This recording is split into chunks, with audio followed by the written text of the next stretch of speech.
we develop practices on how to measure success, which it requires a little bit of technique and guidance.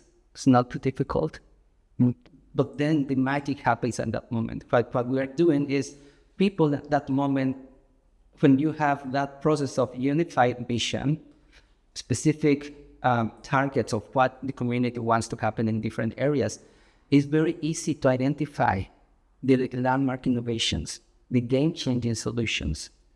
People, they stop fighting, my project is better. Or people is going without a process like this. And normally people is fighting for two elements. Who is going to be in the spotlight, who's going to be the hero, the one that won the game, and who's going to get the money. What we do in this process is what needs to happen, we need to build safe containers where people can feel safe that everybody will be acknowledged and everybody will receive the resources they need. Not more or less, what you really need to fulfill your purpose. And that is part of the key of the game, is we build economies of sufficiency, not abundance. We need to redefine and understand better what abundance is. Abundance, yes, we need abundance of everything, but everybody needs to receive what they need. It's like the organs in your body. The heart, the brain, the liver, they receive as much blood as they need. It is the same in a community. You need as much as you need to fulfill your purpose. There is basic income, which is not enough. Many people is working about this, is talking and pushing it to let's go into universal income. Universal basic income is a good step, but it's not where we want to be. We need to move from basic universal income to operational income.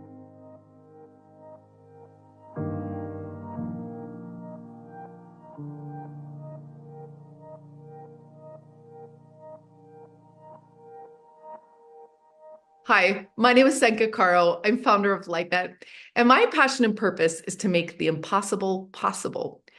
I am here today with a true visionary social architect. His name is Juan Carlos Kaiten, and he is working with the Mexican government on social cohesion programs and has been doing this for years. What does that mean?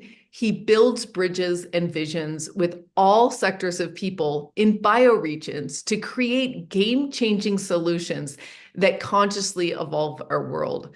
That's right. He works on a community intelligence dashboard. This is a framework and methodology for actual conscious evolution. This isn't just something that's theoretical. It's something that can happen in our towns and cities, and he is holding the vision and the technology for this. He traveled around the world and studied with Barbara Marx Hubbard for over 8 years, implementing the wheel of co-creation in Mexico, US, Europe, and even Egypt. It is such an honor to have Juan Carlos Kaiten join us for the Purpose Lab. Well, my passion started very soon, I would say, when I was 3 to 6 years old. I was very intrigued about all of the questions that I couldn't find an answer from family, church, school. I had questions like, okay, so what happens when we die? Not that question, like my answer, bad answers, like, can anybody give me like something intelligent? And so I'm we alone in the universe? This kind of looks like so big. Like, are we really alone? Are you kidding me? Or like, what about all these paranormal capacities that apparently some humans have and others don't? They don't exist. Like, really? I think they do. It's like, so I went into a huge pilgrimage since I was 6, started at 3. But then when I was 6 and I was able to speak a little bit better, started the quest.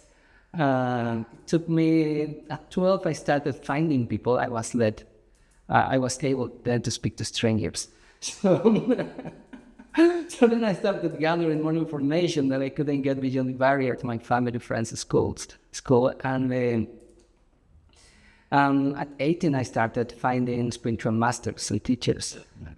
And then I realized and understood my purpose, that the purpose of the planet is to evolve into higher consciousness. We're evolving into becoming planetary and universal humans. And I was like, that's exactly what I am about here. And then when I was 18, 19, I joined an international organization of students, and that took me to travel the world and became a world citizen. And then I understood about social justice. I started traveling and see why this guy lives in very good conditions and this guy doesn't. So this is not fair. We can do better. We can find better solutions. And that's what I was doing with young students from all over the world, working together and bringing better solutions that the grown-ups couldn't. So that's when I started connecting my purpose of we are spiritual beings. We need to reconnect to our divinity, our suprahuman Jedi capacities.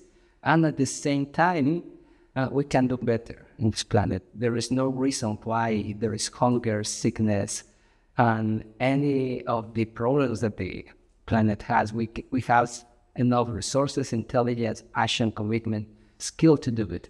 So that's how it was at the age, it took me a little bit. It took me until when I was 26 to really say, okay, this is how it can happen. But it really took me another 10 years to be ready with some skills to be able to do something with impact about it. So it took me some time.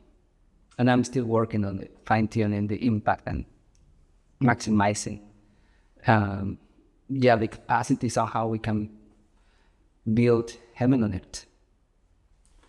Well, as I was studying and trying to understand the purpose of why we're here on earth, I started learning from indigenous wisdom leaders, wisdom keepers, and pretty much evolutionary leaders like avant-garde thinkers. And there is an evolutionary process to humanity. We went through feudalism, then we created the monarchies, and then we came into democracy, and then countries started growing, and there was conquest, and then some countries were conquering others, and then we moved into independence 200, 500 years ago, 100 for some countries. But now we are entering into the age of interdependence of nations. And that means that we are moving into, there is an evolutionary process of how cultures across the world are cross-pollinating, and we are learning the best, not necessarily worst sometimes, but the evolutionary process is that we are cross-pollinating best practices, cultural practices. So we are becoming planetary humans. The next evolutionary step is that we become planetarians, that we understand that we are all indigenous to this planet. A true indigenous person is the person that is connected to the essence, to the planet, to nature, a person that knows how to talk and listen, the animals, the plants, the flowers. And that also that realize that we are divine in nature and that we are connected to the divine. And to explain the divinity, the essential purpose is that we are more than flesh and matter, bones. We have energy. There are energetic bodies that now quantum physics are starting to understand that we have a spiritual nature, that we have a capacity to not only connect to nature, but to connect to the invisible world, which is part of the divine nature. So we are becoming planetarians, and the next evolutionary step in this process of how society evolves is that we will reach also universal consciousness, meaning that we are connected to the whole cosmos. We are also interconnected and interdependent to many star systems. And I mean, as we are connected on Earth as above, so below, and vice versa, we are connected to the universe. And there are also high intelligences out there watching, saying, are we going to pass the test as humanity? Are we ready to become planetary citizens, to use all the wealth and all the knowledge we have to create heaven on earth and use wisely the technology and wealth we have created? Once you pass that test, we will be then welcome to be part of the universal confederation of conscious planets, as below, so above. So we are not alone. I think right now the planet is ready to answer that question. My friend of mine, Barbara Marx Hubbard, always will ask people, who in this room thinks that we are really alone in the universe, and nobody who thinks that there is life out there that are wanting to be in touch with us, and everybody. It's like a taboo question. That was how my passion and my purpose started, wanting to understand many of those mysteries. I found many answers, and I found that the higher purpose is waiting for us. The higher purpose is waiting for each one of us to find what is your role into this global planetary orchestra when we are joining genius to create heaven on earth. It's a game. We are in this planet. It's like one of those games when they put you in a room and they put you a test and you have to follow instructions and figure out a problem. I think we are living something like that. We are here on this planet where we were not given on purpose instructions, and we need to figure out how to get along, how to share your toys with the other kids, how to share our food, and how to learn how to live in peace. There's a party here where people is wasted, there is no food, there are no beverages, people are fighting. And there's another party here where there are like fancy drinks, enough food, beautiful music, people is dancing, having fun. The question is, which party do you want to go? You want to stick into this one, or you want to come to the planetary party? When everybody brings their gifts and we co-create heaven on earth. So that's how we will achieve planetary consciousness, in which we need to become planetarians. We cannot solve the global challenges thinking as a Mexican, Chinese, Russian, Hindu, Indian. We need to go beyond our political boundaries, and we need to grow to and understand that we are interconnected, interdependent, and that's the path to planetary and universal consciousness. Following my purpose, what I am doing now, I understood that one of the greatest challenges humanity has is the sensation, the feeling of separation. The more separated we are and we don't know each other, the more the fear and lack of trust is there. So what I'm working on is on building bridges of how we can get people to know each other, how we can build trust amongst the device and move at the speed of trust. How that happens, I've been developing methodologies. I call it social alchemy, where I combine social intelligence, collective intelligence practices, and spiritual intelligence practices, bringing them together. Like bringing the best of what I have learned in both worlds. I went deep into spiritual practices, and I went very deep also in collective intelligence practices. So I am blending them because we need to unite the heart, the mind, and the spirit. We cannot bring integral and systemic solutions if we are only working here, here, or here. So what I'm building, I'm developing a practice called the Community Intelligence Dashboard, which is a participatory process. How a community taps into their collective intelligence, their collective wisdom, and collective consciousness. Three different things. We need to be smart, but it's not enough to be smart. We need to reach wisdom. There's a big difference between being smart and being wise. Right now we have a bunch of smart people taking advantage of people in the world. We need to move into the age of wisdom. And once we reach wisdom, then we will reach higher consciousness, which is the expansion of our connect, is the balancing of the heart, the mind, and spirit. That's how we bring greater consciousness. So what I do in this process of the Community Intelligence Dashboard is a process of how we map communities, and we bring a process for people to talk to one another. We bring all of the community to start talking in small circles, clusters. Okay, let's get the people that like to talk about ecology to start a conversation, and the ones that are into social justice environment, spirituality, governance, economy, etc. And then we cross-pollinate those dialects. So when we are building, I've been doing this many times. When you get people to talk, bottom up, you bring everybody. Everybody at the street level is a PhD.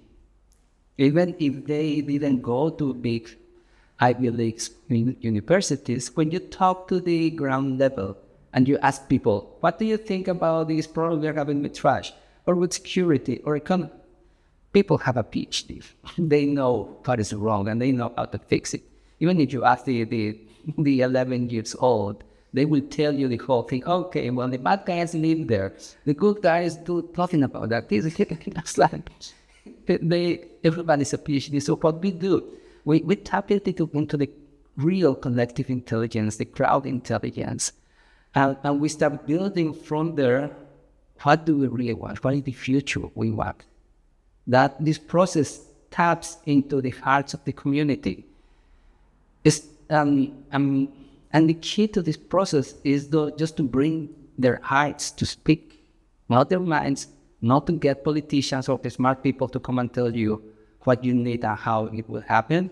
It needs to come. People need to voice what they want. Once we move that conversation that is not coming from the minds or the ego or the scarcity or the need, and it comes from the heart, people connect. We start connecting hearts. We start bringing the hearts of the people into a shared dream. And it's not difficult. It is a 2-hour process to get a community to agree into what do we want. And we will get to the Miss Universe speech. We want healthy kids, we want good education, we want safety. We could be from one party or another, from one religion or another, rich, poor, all of these elements that separate society. But when we get to speak about what do you really want, we all want the same, no matter what, no matter the color, no matter anything. We all want the same. But then we break it down and we move into, okay, so let's imagine, reimagine education, reimagine the health system, justice system. When the community gets to drink with that, it just happens organically. Just need a good facilitation. And what we do, we get indicators. We develop practices on how to measure success, which it requires a little bit of technique and guidance. It's not too difficult. But then the magic happens at that moment. What we are doing is people at that moment, when you have that process of unified vision, specific targets of what the community wants to happen in different areas, it's very easy to identify the landmark innovations, the game-changing solutions. People, they stop fighting, my project is better. Or people is going without a process like this. And normally people is fighting for 2 elements. Who is going to be in the spotlight, who's going to be the hero, the one that won the game, and who's going to get the money. What we do in this process is what needs to happen, we need to build safe containers where people can feel safe, that everybody will be acknowledged and everybody will receive the resources they need. Not more or less, what you really need to fulfill your purpose. And that is part of the key of the game, is we build economies of sufficiency, not abundance. We need to redefine and understand better what abundance is. Abundance, yes, we need abundance of everything, but everybody needs to receive what they need. It's like the organs in your body. The heart, the brain, the liver, they receive as much blood as they need. It is the same in a community. You need as much as you need to fulfill your purpose. There is basic income, which is not enough. Many people is working about this, is talking and pushing it to let's go into universal income. Universal basic income is a good step, but it's not where we want to be. We need to move from basic universal income to operational income. Every person should have enough to fulfill their purpose. So there is a process in what we are doing with this community intelligence, communities of coherence, we are calling it. And the communities of coherence, it has a process in which we guide people to be in the right placement. That's a quote. People needs to be in the right place. The fact that you can fit into a place doesn't mean that you belong. And so people, we need to fine-tune their purpose, the purpose in their heart, so you can find your resonant others. It's like music. You might be out of tune as a do, re, mi, and you will be kind of like not fitting into teams, into people, causing trouble. But once you fine-tune that, I'm out of tune, I'm not re, I'm me, it's like music. Then you play it and you will find your resonant others, people that are vibrating. If you play a me in this scale, the me in this other scale will resonate. So it's the same. When you connect to your heart, when you connect to your purpose, you will find your resonant others. And once you find your resonant others, then you have to work on reaching coherence, which means we get along. We get great things done. We uplift people's hearts by the service, by products we do. So in this process of communities of coherence, what we strive for people to find game-changing solutions that will serve the planet, will serve their community, that will uplift the heart. And that's how economies needs to be. They need to be economy, the wealth, the resources, not the money. The wealth of the community needs to be in service to help each person fulfill their purpose. So we are bringing the value, the true wealth of a community, which is the skills and the passion of each individual and organization to be in service to the community. Our vision is to build communities of coherence that can synergize with other communities on bioregional basis. Bioregions are the postal codes of the planet. Bioregions are the stepping stone let me repeat that. Bioregions are the stepping stone from the age of the nation state to the age of planetary consciousness. Why? Because as nations are dividing people, bioregions will unite us. By the simple reason that it is in my best interest that this lake is saved. It is my best interest that we save the river, that we have self-sufficiency of food. There are many reasons of why a city, a community is not big enough to care and solve problems as water, food, security, economy even. But a bioregion, which is a network of communities, can do enough to be self-sufficient on food, water, energy, data, and implement higher consciousness social systems, higher consciousness economy. There's money for everybody. Higher consciousness education. We can do better. We can educate to be wiser and more conscious people, not just smart, but we need wise and conscious people. So that's in essence what we do with this network of bioregional communities. That's how we believe a network of communities can connect globally, working bioregionally, helping us reach planetary consciousness. The biggest struggle that I have had living in my purpose is that nobody believes that it is possible. We are living in a global crisis of belief. People is not believing anymore. The younger generations do not believe it's possible. And that has been one of the biggest struggles. People saying, why are you just not doing money? Why you just don't focus on having a house and enough money for your retirement? You are careless. You are careless because you are not focusing on making money.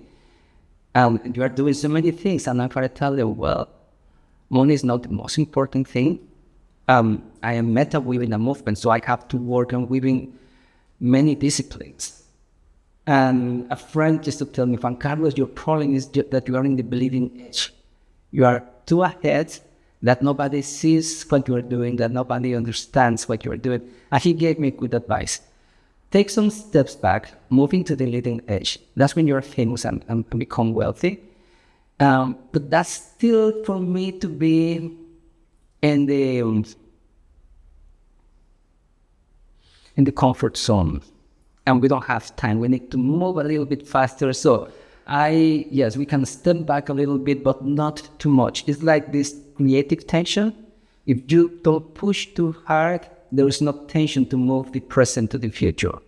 If you push it too hard, you will break the string, the bind, and you will not be able to play push. You have to play pull and bring the present to the future. So it is an art, but something I learned: don't go too fast, because people will not be able to listen and understand you. So there's an art. It's not coming all the way back and become one of the million people that are doing the same thing, but just to be a little bit ahead and get people to hear you so you can push the present to the future. I think that's been one of the greatest challenges for me. Yet,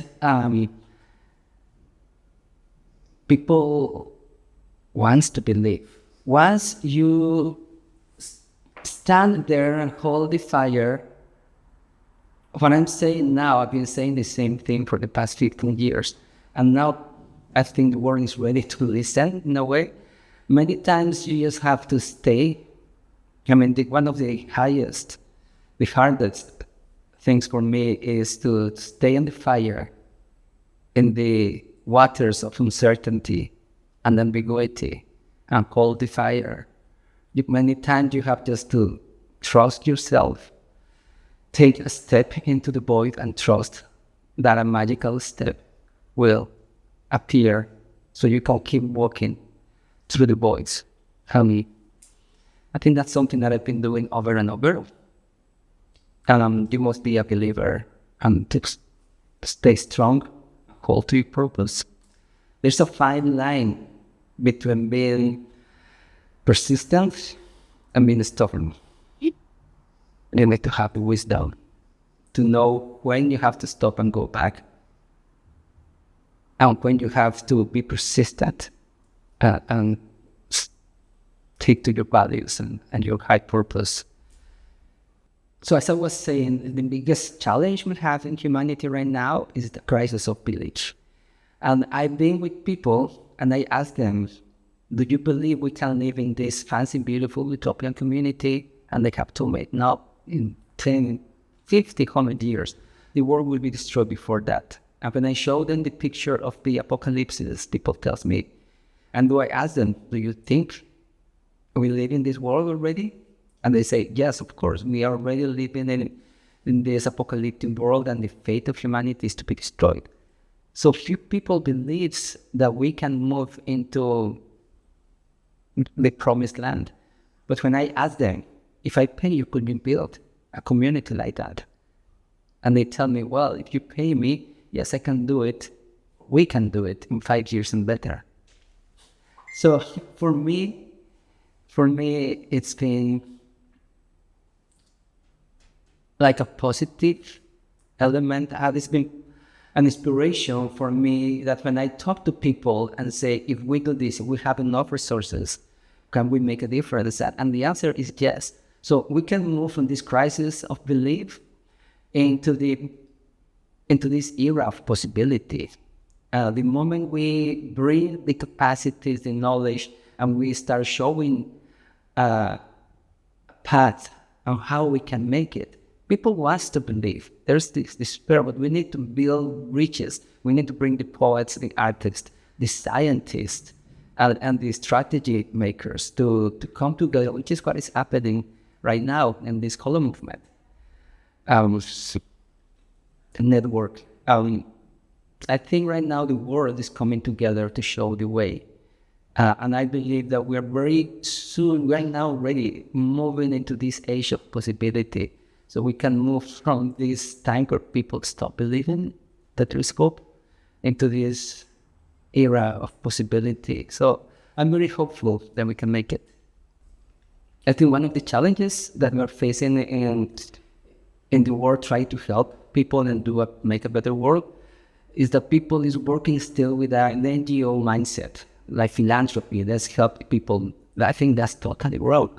We need to move to work on social entrepreneurship.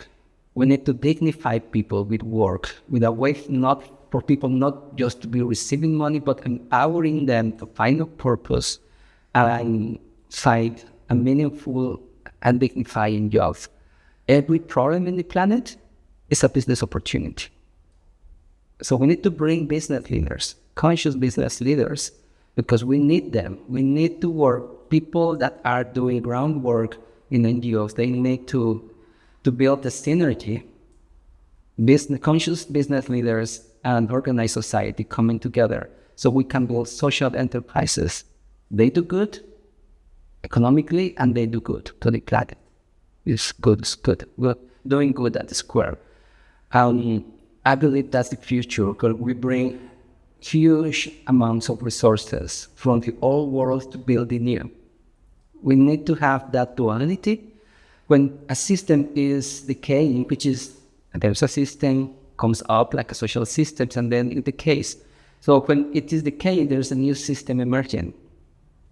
The shorter, the faster we build bridges from the old to the new, the smoother the transition takes. The longer we take, we move into violent transitions, revolutions, wars, and then we learn it the bad way. We can say that, and that's why how we are doing it now. We are building bridges from a system that is not that is bad, that's life. I mean, systems, they fulfill their purpose and we are reinventing ourselves as society.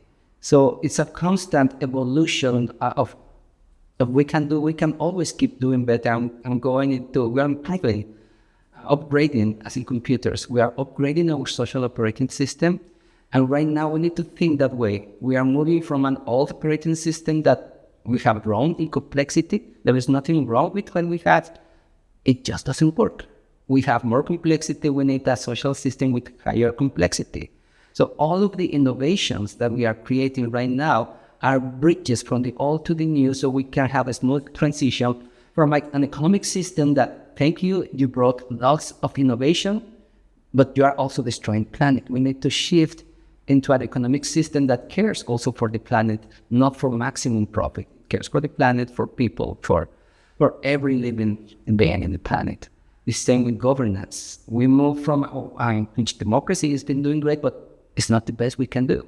We can bring more evolved democratic systems, and it's happening. So that's the way I believe we have to shift the mentality from philanthropy to social enterprising. Are we really on 5% living the purpose and 10% trying? What happens to the other 70%? I wonder. Well, it's sad to say, but I might have to agree. I know many people that they are successful in life, but they are not following their purpose. That is the middle-age crisis for many people, that they are good players of a game. They succeed in everything they were told to do. You went to a good university, you have a good job, you got married, have amazing children, but still you feel emptiness. So there is a crisis also of purpose, of higher purpose. And I think that's because we are living in I said that we are living in the American dream, where we are told that you have to do money and that's it, no matter how you do it. Because people, I wanted to be a painter, I wanted to be a musician, a chef, and society, family, you have to go and do money. And that's why I believe we have many people that even though they are successful, they have emptiness in their heart. So we need to be more careful in terms of how do we nurture people's true purpose. Because if you are following your purpose, you will succeed doing anything and you will do money. And you might not be the richest person, but you will be happy. And you will be doing and bringing all meaningful things to the world. I say that we need to move from the American dream to the planetary dream. And the planetary dream is where everybody brings their gift to the world. And that is just following your passion, your highest purpose. In society, education should be nurturing the higher purpose of kids. And society giving them all the resources they need to fulfill that purpose, whether they are skills, people, resources, access to a market that they can reach and bring their gifts, whether you're an architect, an engineer, a poet, chef, or a healer, anything that brings your heart to shine and burst in energy and love, passion. The higher purpose is definitely something that humanity and the current society and the educational mechanisms and family and society in itself, we need to put more attention to. How do we find your high purpose, your right placement, and how then you develop the skills? I have always learned that when a person or a group connects to higher purpose, that brings you the energy to be a better person.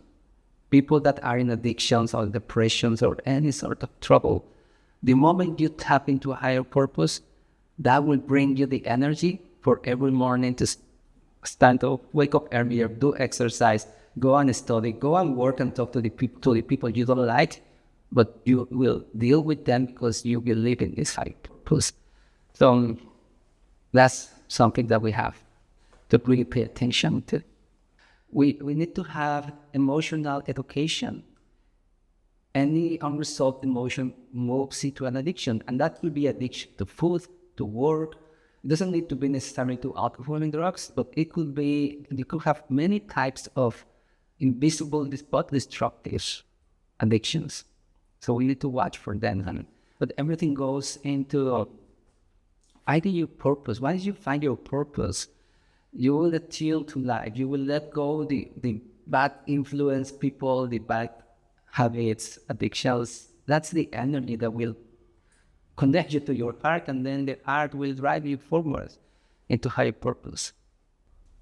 The advice to find your purpose is go in, stop for a moment. Just really go back to that moment where you were full of dreams and energy. What were those dreams? What was that purpose? Go back, go get them, and trust yourself, never stop.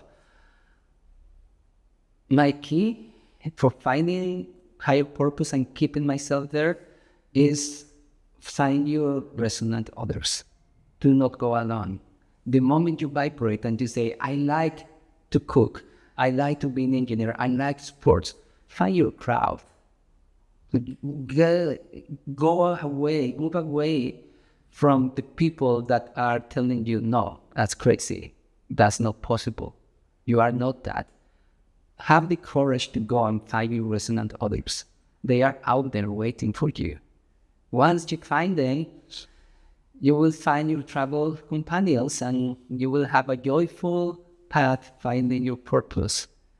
It may be a long and winding road, but it's a joyful one at the end. Once you look back and say, wow, I did it, and I am not alone, I am with my gang, my friends, my family, you will be celebrating that you fulfilled your purpose and you didn't waste your life lacking a high purpose.